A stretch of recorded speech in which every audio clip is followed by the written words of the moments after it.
بيبدأ الفيلم مع واحدة اسمها إيرلين واللي الشرطة بتعمل لها وشم على رقبتها، وده بيكون عبارة عن رقمها داخل السجن اللي هي داخلاه. وبعد ما بتوصلها الشرطة لسجن غريب وسط الصحراء بيسيبوها ويمشوا، وبنعرف إن السجن اللي إيرلين دخلته عبارة عن سجن خطير جدا وسط الصحراء، وبيكون ما فيهوش أي حد من الشرطة وما فيهوش أي قوانين تحكمه. وده بعد ما الوضع بقى صعب جدا في أمريكا، والحكومة ما بقاش عندها موارد ولا فلوس عشان تعمل سجون زي الأول، وأي حد بيعمل مشكلة الحكومة بترميه جوه السجن وبتسيبه.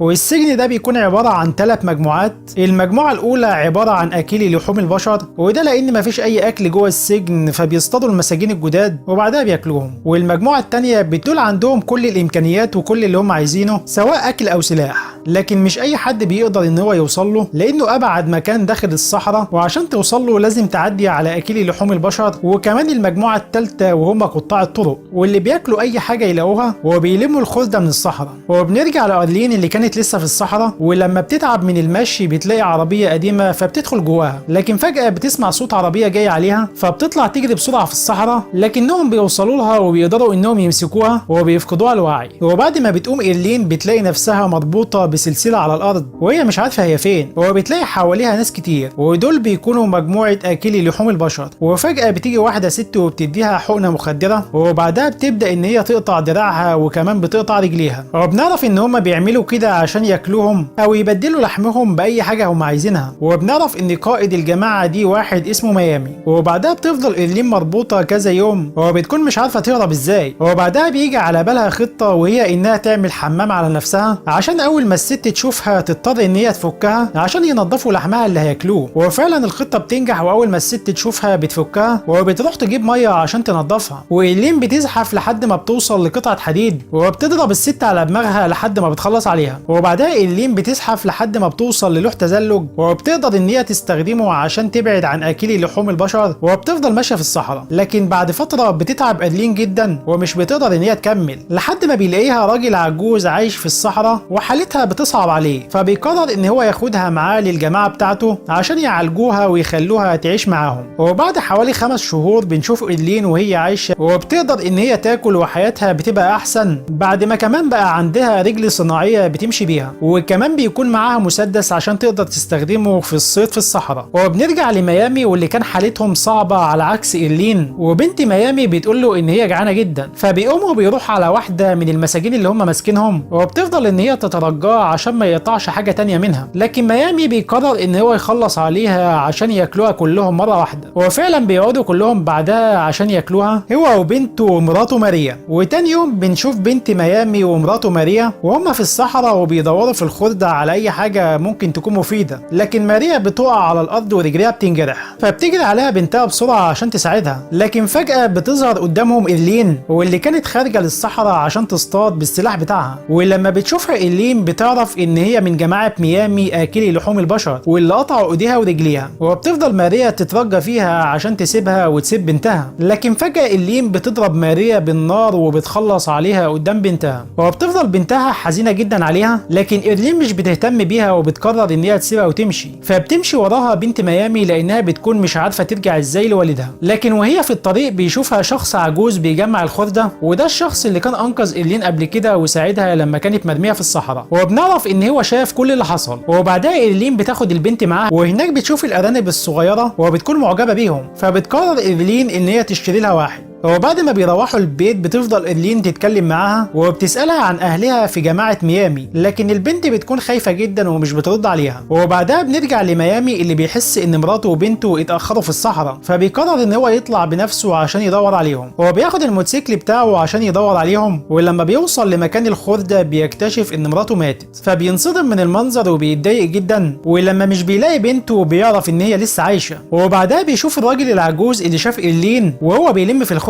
فبيسأله عن بنته وبيوريها الرسمة اللي هو رسمها ليها، لكنه بيكتشف ان الراجل ده اخرس ومش بيتكلم. ولما بيشوف الراجل العجوز الصورة بيعجب بيها جدا وبيطلب من ميامي ان هو يرسمه هو كمان، فبيضطر ميامي ان هو يعمل كده ويرسمه عشان يعرف منه مكان بنته. وبعدها فعلا بيكتب له الراجل العجوز على مكان بنته، وبيكتب له ان هي موجودة في مخيم الاحلام، وده المخيم اللي عايشة فيه إيرلين مع الجماعة الجديدة بتاعتها. وبعدها ميامي بيستخدم الموتوسيكل بتاعه عشان يوصل للمخيم، لكنه مش بيقدر يدخل لان المخيم بيكون مقفول ببوابات كتيره وعليها حرس، ولو قرب هيخلصوا عليه لانهم عارفين ان هو من اكلي لحوم البشر. وفي المخيم بتروح إيلين هي وبنت ميامي عشان تحضر حفله هو بيكون عاملها مغني مشهور اسمه جيمي. وبعد ما بيخلص جيمي الاحتفال بتاعه بيقدم لكل المساجين واحد اسمه تشارلي، وبنفهم ان تشارلي ده يعتبر زعيم المخيم واهم واحد موجود في السجن، وكل اللي موجودين في السجن بيحترموا وبيعملوا حساب. وبيتكلم تشارلي وبيقول لهم ان الحكومه جابتهم كلهم للسجن عشان يخلصوا منهم كلهم، وبيقول لهم ان هم لازما يكونوا مستعدين عشان يحرروا نفسهم من السجن في اي وقت. وبعدها المساعده بتاعه تشارلي بتوزع حبوب مخدره على كل اللي موجودين في الحفله، وبتاخد إيرلين من الحبوب هي كمان، وعشان كده مش بتاخد بالها من بنت ميامي واللي بتبعد عنها وبتفضل تتحرك لوحدها في الحفله. ولما بيشوف تشارلي الارنب اللي معاها بيعجب بيه جدا، ولما بتروح له بنت ميامي بيكون معجب بيها جدا وبيطلب منها تدخل القصر معاه هو ومراته. وفعلا البنت بتدخل معاهم، وبسبب ان إيرلين لسه تحت تاثير المخدر بتطلع بره الصحراء وبتفضل ماشيه وهي مش عارفه هي فين، لحد ما بالصدفه بيشوفها ميامي واللي كان بيدور على بنته. لكن بعدها إيرلين بيغمى عليها تحت تاثير المخدر، واول ما بتفوق بتلاقي ميامي قدامها بعد ما اخد رجليها الصناعيه. وبعدها بيسالها عن بنته فبتقول له ان هي ما تعرفش عنها حاجه، وبتفهم إيرلين ان البنت اللي معاه تبقى بنت ميامي زعيم اكلي لحوم البشر، وان ماريا اللي خلصت عليها تبقى مراته. فبيعرض عليها ميامي ان هو يرجع لها رجليها الصناعيه وكمان ياخدها لحد المخيم، وده مقابل ان هي تساعده عشان يدور على بنته هناك، ولو ما وافقتش على العرض بتاعه هيخلص عليها ويسيبها في وسط الصحراء. فبتضطر إيرلين ان هي توافق. لكن هما ماشيين في وسط الصحراء بيوصل لهم راجل من قطاع الطرق وبيعرض على ميامي جيركن بنزين مقابل ان هو يديله الرجل الصناعيه بتاعه إيرلين. فبيوافق ميامي وبيديله إيرلين نفسها مقابل الجيركن. وبعد ما الراجل بياخد إيرلين ويمشي بتفضل تصرخ، لكن فجاه ميامي بيطلع سكينه وبيرميها على رجل الراجل، وبعدها بيضربه بسكينه تانية وبيخلص عليه وبياخد كل حاجه كانت معاه. وبعدها بياخد إيرلين عشان يكملوا طريقهم، لكن هما في الطريق بتيجي عاصفه رمليه شديده جدا، وإيرلين بتكون خايفه جدا ومش عارفه تمشي في الصحراء، وبيضطروا ان هما يقفوا شويه في وسط الطريق عشان يحموا نفسهم من العاصفه. وبعدها بيجي الليل عليهم وبيدخلوا كهف في الطريق عشان يستريحوا وياكلوا لحد الصبح. ولما بتسال إيرلين ميامي عن السبب اللي بيخليه ياكل لحوم البشر هو والجماعه بتاعته، بيقول لها ميامي ان هو كان انسان بسيط وطبيعي، وان هو من اصول غير امريكيه، لكنه سافر لامريكا بطريقه غير شرعيه عشان يشتغل ويصرف على اهله، وكل حاجه كانت تمام لحد ما الشرطه قبضت عليه ودخلته السجن. هو بيقول لها ان هو بيعمل كده عشان ياكل هو واهله والا كلهم هيموتوا من الجوع. هو بتحس إيرلين بالتعاطف معاه وبتكون معجبه بيه، وبتفضل تتكلم معاه عن نفسها وحياتها بره السجن. وبعدها بتساله عن الوشم بتاعه عشان تعرف هو رقم كام في السجن، لكن ميامي ما بيرضاش يوريها الرقم. ولما بتقوم إيرلين بنفسها عشان تشوف الوشم فجاه بتاخد سكينه ميامي وبتهدده بيها، وبتقول له ان هي بتكرههم كلهم وهتخلص عليه هو كمان. لكن فجاه بيجي راجل غريب من بره الكهف وبيضرب ميامي بالنار، وبيكون الشخص ده من المخيم وجاي عشان ينقذ إيرلين. وبعدها إيرلين بتروح مع الشخص ده وبتسيب ميامي وهو مجروح عشان ترجع المخيم. لكن بعدها بيظهر الراجل العجوز وبيلاقي ميامي بالصدفه مرمي في الصحراء واللي بيكون لسه عايش، فبياخدوا الراجل العجوز وبيساعده وبيعالجه وكمان بيصطاد عشان ياكله. وتاني يوم بيرجعوا العجوز لمكان الموتوسيكل بتاعه. ولما بترجع إيرلين المخيم بتفضل تدور على البنت لكنها مش بتلاقيها، وبتكون حاسه بالذنب بسبب ان هي سابت ميامي وهو مجروح، وبتقرر ان هي تدور على بنته وترجعها له. وبتاخد رسمه من اللي ميامي راسمها لبنته، وبعد ما بتطبعها بتوزعها على كل اللي موجودين في المخيم عشان تلاقيها، لكن محدش بيكون عارف هي فين. وبالصدفه بتكون إيرلين قاعده بعد ما فقدت الامل ان هي تلاقي البنت، وفجاه بتلاقي البنت مع مرات تشارلي والخدم بتوعه، وبتعرف ان تشارلي اخدها كمان عشان تعيش في القصر بتاعه واللي بيكون كله وسائل رفاهيه على الرغم ان هو في الصحراء. وبتقرر إيرلين ان هي تدخل القصر بتاع تشارلي وتضحك عليه وتقول له ان هي عايزه تنضم للستات بتوعه عشان تعيش معاه. وبتكتشف إيرلين ان الستات اللي تبعه كلهم حوامل منه، والقصر بيكون كله ملان حبوب مخدره. وبنفهم ان تشارلي هو اللي بيوزع المخدر ده في السجن كله مقابل الفلوس او اي حاجه هو عايزها، عشان كده هو رئيس المخيم وغني جدا. ولما بتعرض إيرلين نفسها على تشارلي بيوافق فعلا، وبيوافق ان هو يضمها للستات بتوعه، وبيطلب من واحده منهم ان هي تاخدها عشان تهتم بيها، وبتدخلها الاوضه بتاعتها. وهناك إيرلين بتدخل الحمام وبتفك الرجل الصناعيه بتاعتها، وبنكتشف ان هي مخبيه فيه السلاح بتاعها. وبعدها اول ما تشوف مرات تشارلي بتطلع المسدس وبتهددها بيه عشان تهدد تشارلي بيها. ولما بيشوف وبتشوفها تشارلي بيسألها بتعمل كل ده ليه، فبتقول له إيرلين يسيبها تمشي هي والبنت الصغيرة مقابل إن هي تسيب مراته وما تأذيهاش هي واللي في بطنها. وبتقدر إيرلين فعلا إن هي تخرج من القصر مع البنت،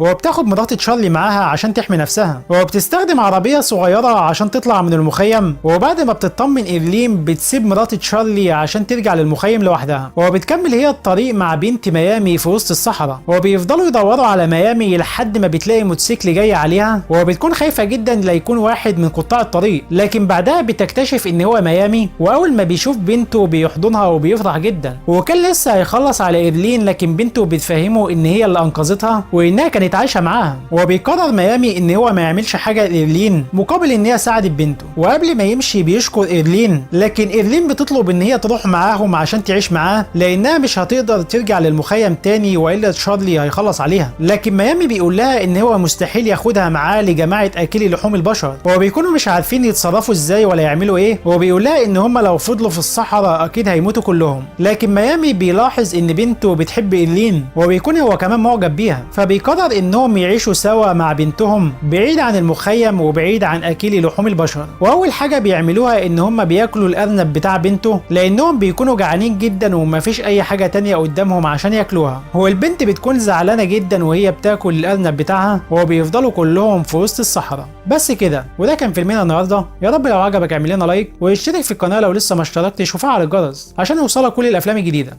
وسلام.